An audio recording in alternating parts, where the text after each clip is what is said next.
Hello, Dawn Cameron Dick here, and today I want to show you how to make my Snuggle Quilt.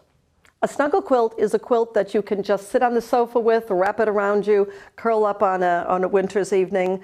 You can lay it on a table, you can hang it on a wall. It's not a bed-size quilt, but it's a fun, easy quilt to make. And there are times when we just need a non-stress quilt, and I think that's what the Snuggle Quilt is. And start dabbing and stenciling.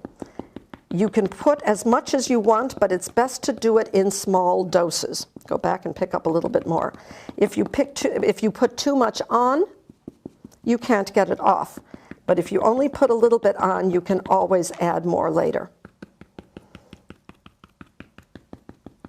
It's quite artistic, and every leaf comes out just that little bit different, as leaves do in nature. None of them are exactly the same.